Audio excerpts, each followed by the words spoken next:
ولا تطع من اغفلنا قلبہ عن ذکرنا، اور مت بات سنو اس شخص کی جس کے دل کو ہم نے اپنی یاد سے غافل کر دیا۔ اطاعت کرنے سے مراد بات ہی مت سنو ان کی، جن کے دل ہماری یاد سے غافل ہیں ان کی باتیں مت سنو۔ یہ جو آ کر آپ کو خام خواہ باتیں سناتے ہیں، یہ تھوڑا جب قرآن بدل دو، یا ہمارے لیے علیحدہ کوئی مجلس بناؤ، یا ہمارے پاس آؤ، نہیں، ان کی باتیں ہی مت سنو۔ واتبع ہواہ، یہ تو ایسے بدبخت ہیں اپنی خواہش کے پیچھے چلتے ہیں، اپنی خواہش، اپنی مرضی۔ مسلمان کس کی مرضی کے پیچھے چلتا ہے؟ اللہ کی۔ یہ اب بدقسمتی ہے ہم مسلمانوں کی، ہیں ہم مسلمان لیکن مانتے کس کی ہیں؟ اپنی مرضی، اپنے دل کی مرضی، اپنی خواہش۔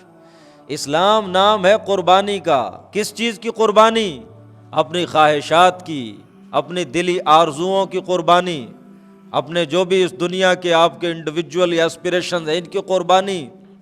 یہ قربانی آپ نہیں دے سکتے تو کون سا اسلام ہے جو آپ نے قبول کیا ہوا؟ آپ قربان کر ہی نہیں رہے، اپنی خواہش کا گلا گھونٹتے ہی نہیں ہو۔ جب بھی کوئی ایسا معاملہ آتا ہے اللہ اور اس کا رسول، ان کا حکم پیچھے جاتا ہے، خواہش تو آپ کے سامنے، آپ کی آنکھوں کے سامنے، آپ کے آنکھوں کا نور بن کے چمک رہی ہوتی ہے، دوڑے جا رہے ہوتے ہیں اسی کے پیچھے۔ جو شخص اپنی خواہش کے پیچھے چلتا ہے اس کا دل اللہ کی یاد سے غافل ہے۔